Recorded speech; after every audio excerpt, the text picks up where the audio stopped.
Puss in Boots: The Last Wish is awesome. What to emerge from the Shrek artistic universe since Shrek 2.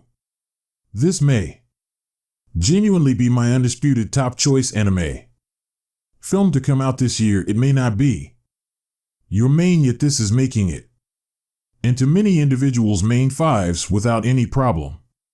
What's more, assuming that you let me know that a Puss in Boots, a continuation, would slap this hard, I would have called you a liar, yet we are right here, so let I fill you in regarding the significance that was The Last Wish. However, don't stress, I'll get going spoiler free and give yourself a cautioning once I begin plunging into the weighty stuff. Okay, we should discuss the significance.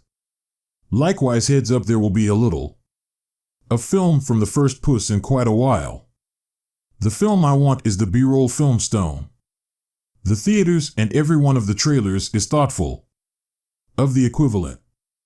The fundamental plot of this film is that Post's new off of not doing anything in the fourth Shrek film has gotten back to his previous lifestyle of being a people legend cherished by individuals couldn't stand by the strong. He is living his thought process, his best life, and he is in his prime, going from one city to another, celebrating saving the day, living la vida loca anyway, when quite possibly his most recent venture closes with him kicking the bucket. He understands he's down to his last life, as felines have 9 lives and he spent 8 of them, and presently it's an attempt to beat the odds, to see as the wishing star to get his life back, being companions new and old, unnerving foes, and in any event, figuring out how to become familiar with a couple life illustrations en route. This film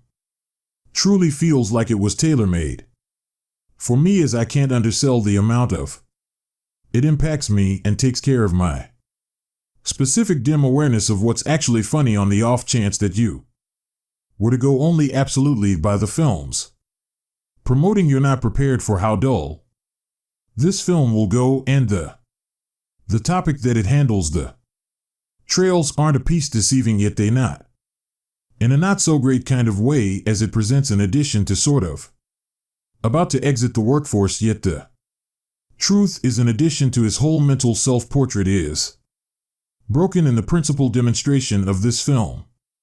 We see him go from this awesome character to this terrified and beaten down wreck, frantically searching for a opportunity to recover his previous certainty. In addition, is compelled to handle the possibility of his own mortality with the acknowledgement that he can kick the bucket, reshaping his entire person.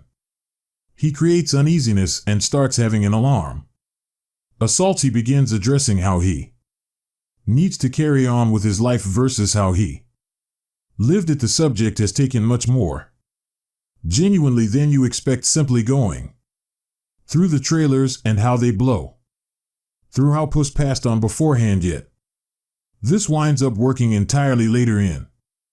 However, the film, and it's not simply him, the entire film manages demise in some unbelievably dull crap occurs here. The film has a body count and a potentially offensive sense of humor.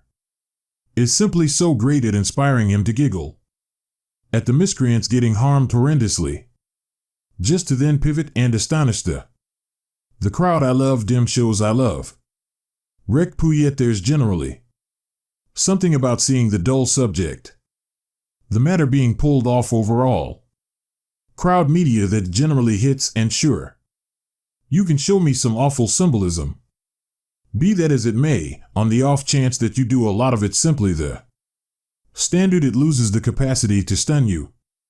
In any case, when it's in a film kids are going to watch and you see the parrots panting more than the kids, that simply hits different. I mean, the canine's history, however, alone you're not arranged. Actually, this is effectively the most intriguing Puss has at any point been, and as somebody who has never loved computer-aided design Zorro, it's noteworthy how much this film can make me care about him and his Supporting cast between Kitty delicate paws. Furthermore, the canine I at long last feel like Puss has a supporting cast that can put him on standard with Shrek's. Additionally, you can definitely relax if you haven't seen the first film or any of the Shrek ones. Don't make any difference. There are several undeniable hidden goodies, yet you try not to have to know them to partake in this film. It's cordial to initially time watched hours in another scene, and he continuously got to discuss it. The movement, like I said, I couldn't care less for the main film, and the way that they reported that they're doing the second one more than 10 years after the fact gave me no certainty, except for when the trailer dropped and I believed that they were driving into stylization. I was snared, as this film is simply so enjoyable to take a gander at. The cam work is astounding. The battle scenes, more additional little 2D subtleties add on top of the 3D plans, hoist this film into something that feels outwardly new. It's certainly removing a play from an insect versus playbook without a doubt. It's likewise very much doing whatever it might want to do, a greater amount of this plays and not the uncanny valley tech demos. The ETI doesn't rise to quality, and I'll take a film that really embraces the medium anytime, all things being equal, of one that feels humiliated. That is not surprisingly realistic. Everything about this film inhales imagination and is completely worth the cost of admission to. This film was intended to remain on its own. It isn't drifting off of Shrek Red at all, and that is so great to see, particularly from the establishment has not done anything as of late, and to make it far superior. The film is stacked with extraordinary characters who don't impede the plot, as I'll get into more detail with this in my spoilers segment. However, there is definitely not a frail or, on the other hand, unfunny person in this whole cast. The legends are extraordinary. Puss is at his best. Kitty delicate paws is an ideal foil.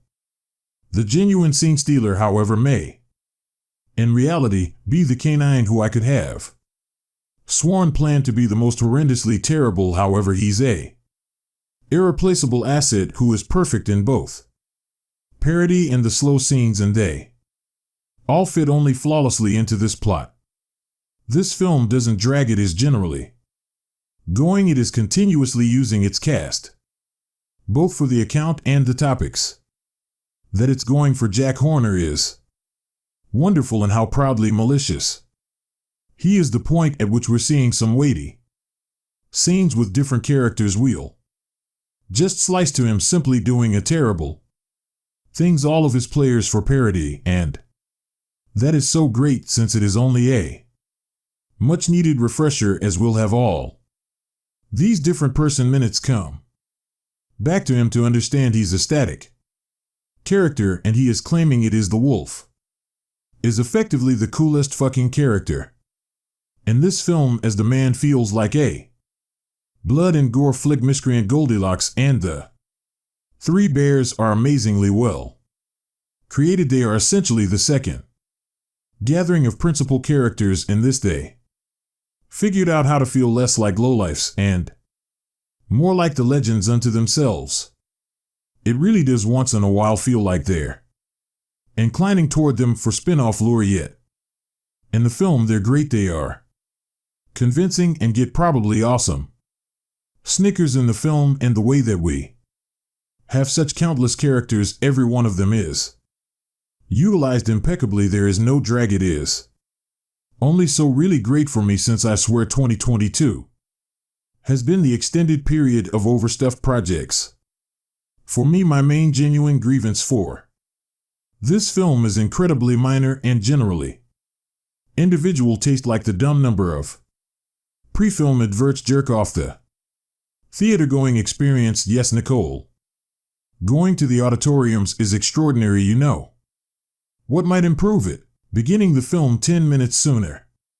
You folks as of now have my cash. Simply give me the help I paid for. Likewise, John Mulaney is a smidgen miscast as Jack. Horner, he's simply doing himself, which normally works for most kids' shows, and he voices, yet his energy are generally correct. Well, I don't feel like his voice completely fits the person's plan, and I just can't completely place saying it. Is it any better compared to that okay how about we talk? Spoilers avoid here for my last considerations. So truly for this underneath area, I just need to discuss what I loved about the characters, so it's truly hard to discuss what I cherished without ruining their best minutes, like everything having to do with the wolf is a spoiler, principally in light of the fact that he is in a real sense hard of hearing. This here is truly stacked with wolf furry shit. Demise has no option to be however cool as he seemed to be from at the point when he initially seemed how unobtrusively stock posts all throughout this film. I cherished him. They treat him less like a last chief and more like an indication of all Puss feelings of trepidation and tensions. We got fast shots in the group to know that he was approaching, and simply hearing him whistle somewhere out there would just right away change the tone of the scene, and we would get the energy that he was a ghost of death pursuing Puss. And I love that. I thought, okay, that is so cool how he's simply nervousness manifest for Puss, so for them to really uncover that he's Demise's ideal, and it makes even better looking back when you understand what is he up to this whole time. This film is about Puss battling with his mortality, being referred to in the picture of who he was, the point at which the Post initially gets the news that he's in his last life. He plays off he will go right back to doing his typical shtick. Then the wolf shows up, rocks Puss his poop, and shows him dread. Besides, has a brush with death, and that severely impacts him. It truly leads to these incredible snapshots of weakness. Furthermore, thoughtfulness for Puss as dreading demise lowers him, compelling him to rest on individuals and to request help to reevaluate his identity personally, and how attempting to satisfy this legend has cost him his friends and family in general, and become hopeless, assisting him with understanding that his mission to get his life back won't fix the harmful way of life that he was living. Demise is here since he thinks that the entire felines having 9 lives thing is BS, and that Puss explicitly was treating life and passing pointlessly. So on the off chance that we should spend the whole cash taking off from death just to need to at long last face its film, it is the ideal perfection for this film. What's more, the Post is startling, and the remainder of the cast isn't loosened either. Goldilocks. What's more, the 3 bears are truly strong, as Goldie has a comparative illustration to Puss in that she figures out how to appreciate what